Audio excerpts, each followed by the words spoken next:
need you all in.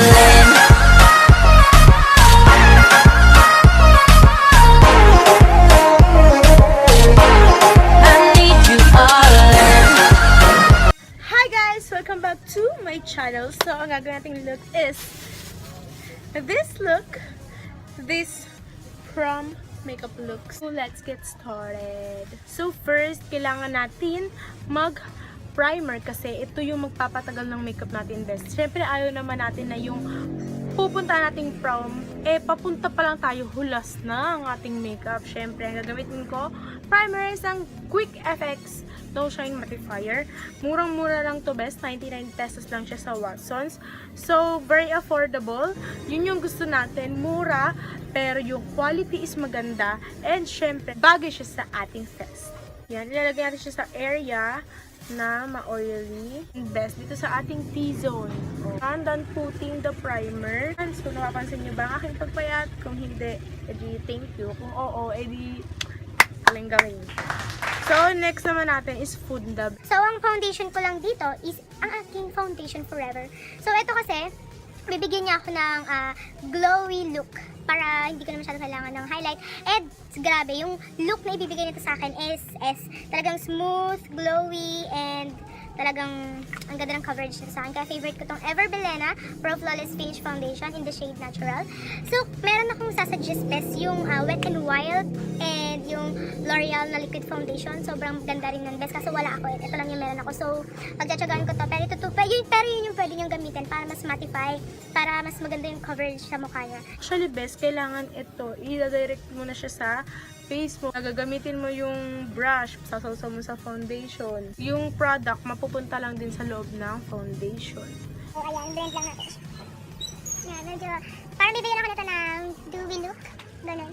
Kailangan din ba, syempre, yung foundation mo is may blend pa siya ng maayos. Meron siyang glowy effect. So, nag-mattify ako ng aking face using the primer.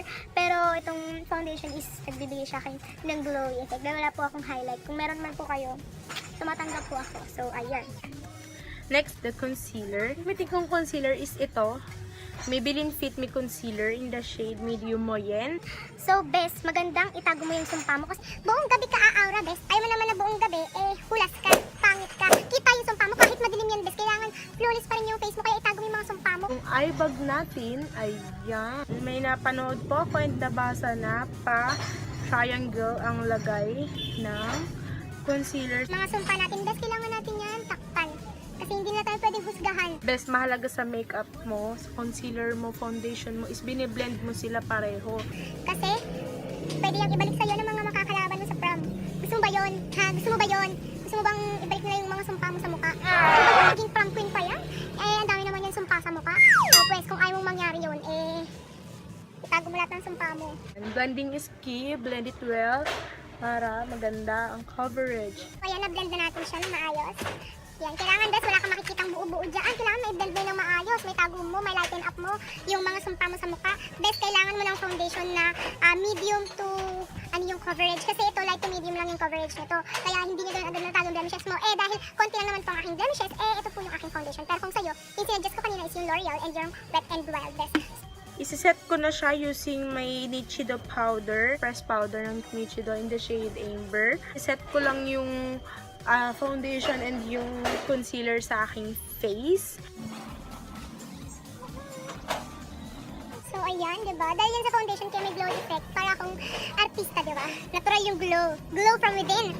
And magbe-bake po. May pa-bake ang lola mo, ha? Kasi kailangan po natin ito kasi baka yung mga eyeshadow po na gagamit natin is mag-fall out. Yung may mga powder, kinemi pa malalaglag. Mas mabilis pa natin siyang mabubura mamaya or maalis mamaya kapag naka-bake po ang ating face. Na nagamit ko pong pang-bake is, asan siya?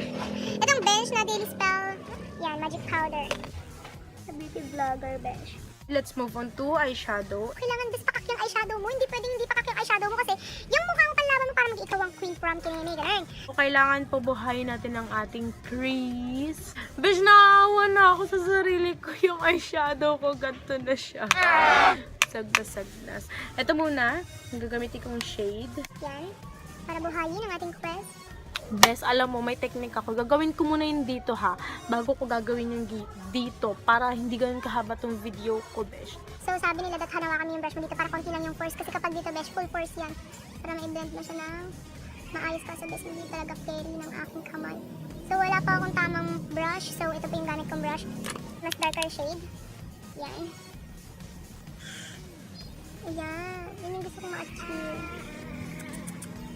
Ayan, ako na yung gusto kong ganyan. Gamitin ko tong Showreal Makeup Eyeshadow and Blusher with natural clear colors, and ang shade na gagamitin ko is ito. Lagay ko siya dito, itong part na to, kasi binuhay ko ang aking yan. So, blend lang natin siya para walang makitang line or something sa kanya. Agat na yun para maging star of the night, queen of the night. Queen of the night! Queen of the night! Oh yes! Yan yung gusto kong look. O, diba? Tapos ilagay natin yung teardrops natin. Inner crease, teardrops.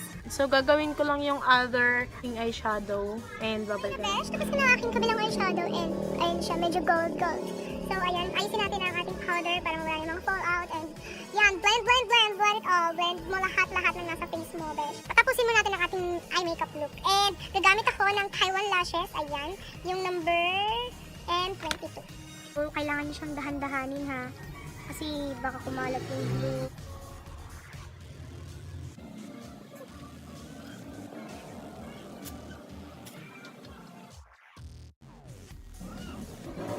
Shit, besh. Ano ba? Lagi ko lang yung sa kabila. Oh my God! First time, besh. Ang galing ko. Ayan na siya, besh. Nailagay ko na siya. And, oh my God! Ang ganda! Oh my God! So, next natin is, nose contour. And, alam nyo kung paano ako mag-nose contour using this middle finger lang. Besh, promise, kung sa personal nyo to makikita is sobrang ganda, hindi sa pero ang ganda niya sa personal. Shit, my God, ano ko ito nagawa? Ang galing, ang ganda ng ang ganda, promise, oh my God. Kung sponsoran niyo lang ako, oh my God. Kapal na mukha ni ate. So, gagamitin ko pang contour as usual. Is ito lang din, kasi wala naman contour. Oh my God, hindi makamove on sa ginagawa ko. Shit, oh my God. Ayan, dito lang yan. So, ganun lang. Okay na yan. Kabila naman. And blend, baby. Huwag papabutin yan dito, ha. Dito lang, para mukha ka lang payat. Kailangan natin magmukhang payat, besh. Contour is life. Kung ayaw mong mag-diet, pero gusto mong pumayat, magmukhang payat, mag-contour ka na lang, besh. So, contour lang natin tong jawline. Yan. Medyo magaling na yung lola mo, no? So, pwede na po akong lumaban. Thank you, Idol Michelle D, for teaching me this. Besh, matututo ka talaga kay Michelle D. Talagang lahat matututunan mo. Gaganda ka dun, Besh. Ako nagsasabi sa'yo. So, natural naman ako maganda. Ina-enhance lang po natin. So, ayun, oh my God, hindi mo kamaman sa aking eyeshadow. Oh my God, I didn't expect that I can do this. Look! Oh my God, look at my eyeshadow. It really blends well. My God. so let's move on to blush. Gamitin kong blush. Ito, yung sa Showreal na eyeshadow and blusher. So ito, ay yung shade niya, besh. Ayan. Medyo peachy-peachy kineme. So, yan, kailangan mo lang may kitang line. Kasi kapag nakita yung line ng contour mo, sa blush on mo, oh my God, nakakahiya yun. Last na natin isang lips. Moisturize na natin siya using my Careline Macaroon Lip Balm Blueberry. Itong violet. Ayan. Ito ang gagamitin kong lipstick na tingin ko is bagay naman sa aking look. Itong EB Advance LTD Cashmere Blush yung shade. Besh, tatandaan mo, kapag dark color ang iyong eyeshadow, kailangan ang lipstick mo is light lang. Laban na ba? Laban na! Laban na, Besh, ha? Transitions. In 3, 2,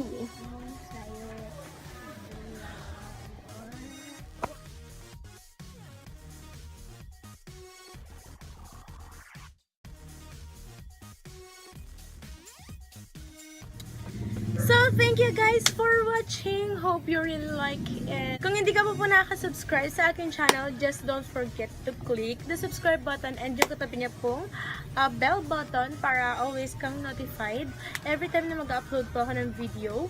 So, if you like this video, just click the thumbs up below and don't forget to share this video to your friends and families and to your frenemies para rin po makita nila to dahil malapit na ang prom and gusto natin lahat tayo maganda, besh. Don't forget to follow me, Kat and Felix and Bianca Mali on their social media accounts. So, bye guys! See you on my next video! Mwah!